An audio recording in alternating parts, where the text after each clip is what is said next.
Hello friends, welcome back to our YouTube channel. ഇന്ന് ശംഖുമുഖം ബീച്ചിലോട്ടാണ് നമ്മുടെ യാത്ര. ഞാൻ മുന്നേ ശംഖുമുഖം ബീച്ചിലോട്ട് പോയിട്ടുണ്ട് 2 തവണ. പക്ഷേ 2 തവണയും വൈകിട്ട് ഇരുട്ടത്താണ് പോയത്. അതുകൊണ്ട് ഇത്രയും ഭംഗി ആസ്വദിക്കാൻ കഴിഞ്ഞില്ല. അപ്പോൾ അമ്മയുണ്ട്, അതുപോലെ ആദ്യം ഞാനും ദേവേട്ടനും അപ്പു നാട്ടിൽ നിന്ന് വന്നതായിരുന്നു. അപ്പോൾ അമ്മയ്ക്കും ശംഖുമുഖം ബീച്ച് കാണണമെന്ന് കരുതിയിട്ട് ഞങ്ങളെല്ലാവരും കൂടി ഒന്ന് വെറുതെ ഒരു സൺഡേ ഈവനിങ് നമ്മൾ വെറുതെ ഒന്ന് ശംഖുമുഖത്തോട്ടാണ് പോയത്. പകൽ വെളിച്ചത്തിൽ നല്ല രസമുണ്ടായിരുന്നു ബീച്ച് കാണാൻ. മഴയൊക്കെ ഉള്ള സമയമായതുകൊണ്ട് ബീച്ചിലോട്ട് ഇറങ്ങാൻ പറ്റില്ല, അവിടെ റെസ്ട്രിക്ഷനാണ്. പക്ഷേ നല്ല നല്ല ക്ലീനായിരുന്ന വെള്ളമായിരുന്നു, നല്ല തെളിഞ്ഞ വെള്ളം, നല്ല ഭംഗിയുള്ള ഒരു അറ്റ്മോസ്ഫിയർ ആയിരുന്നു മൊത്തത്തിൽ. പക്ഷേ സൺഡേ ആയതുകൊണ്ട് അത്യാവശ്യം തിരക്കുണ്ടായിരുന്നു. കുറച്ച് തിരക്ക് ഉണ്ടായിരുന്നു എന്നത് ഒഴിച്ചാൽ നമ്മൾ നല്ല എൻജോയ് ചെയ്തു. പിന്നെ ഞങ്ങൾ പാർക്ക് ചെയ്ത ഒരറ്റത്തു നിന്ന് വന്നിട്ട് അടുത്ത അറ്റം വരെ നടന്ന് പോയി.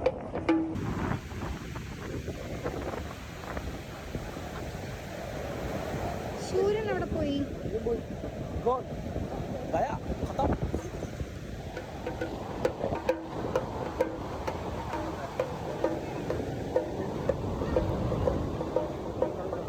എവിടെ സൂര്യൻ? Where is sun? ഇവിടെ വന്ന് ഒരിക്കൽ സൺസെറ്റ് കാണാനുള്ള ഭാഗ്യം ഉണ്ടായിട്ടില്ല. സൺസെറ്റ് കാണാനുള്ള ഭാഗ്യം ഉണ്ടായിരുന്നു, നീ കാണാതിരുന്നോ? പക്ഷെ സൂര്യൻ എത്ര നേരം അവിടെ ഉണ്ടായിരുന്നു?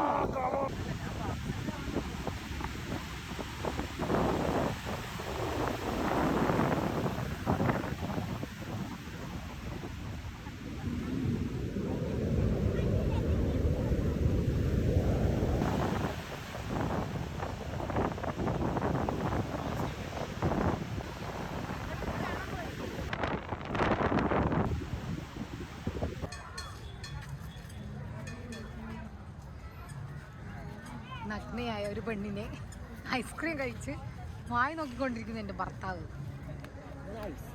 And also my son. Bloody fool. നാണുണ്ടോടാ? നാണുണ്ടോ?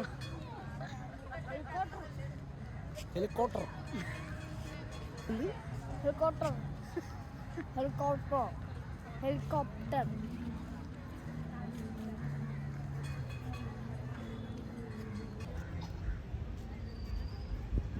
ഇന്ത്യൻ എയർഫോഴ്സിൻ്റെ Z3D45 അതാണ് ഇതിൻ്റെ പേര്.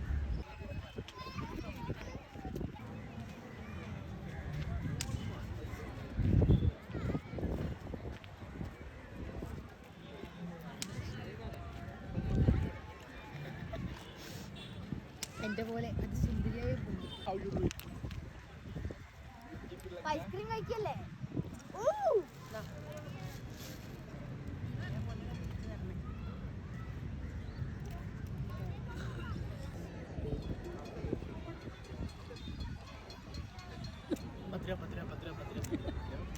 സോറി സർ, 100 രൂപ.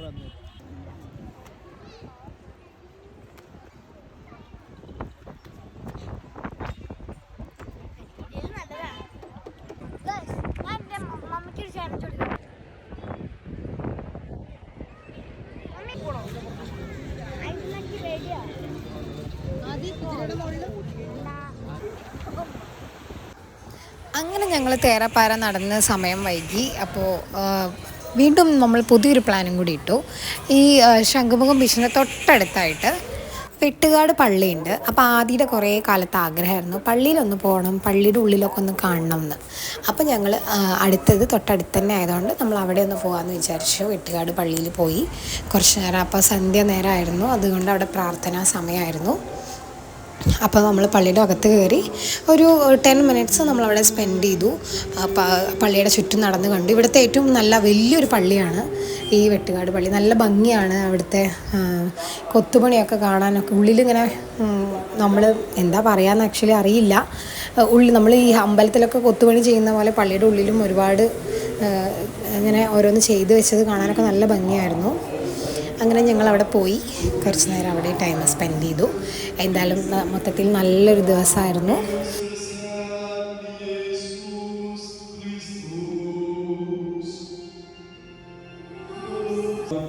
അങ്ങനെ കുറച്ച് നേരം അവിടെ ഇരുന്ന് പ്രാർത്ഥനയൊക്കെ കഴിഞ്ഞ് പിന്നെ പള്ളിയുടെ പുറത്ത് പോയി കുറച്ച് നേരം അവിടെ ആദിയുടെ കൂടെ അവിടെ കളിക്കുകയൊക്കെ ചെയ്തു. ഇതാണ് long jump. das Göttliche greifbar, die grenzenlosen lernen wir, wie sanft sein. പിന്നെ ഞങ്ങൾ അവിടെ നിന്ന് അങ്ങനെ MOT പോയി കുറച്ച് നേരം അവിടെ ടൈമൊക്കെ സ്പെൻഡ് ചെയ്തു. അപ്പോൾ അടുത്ത വീഡിയോയിലൂടെ നമുക്ക് വീണ്ടും കാണാം. Bye bye.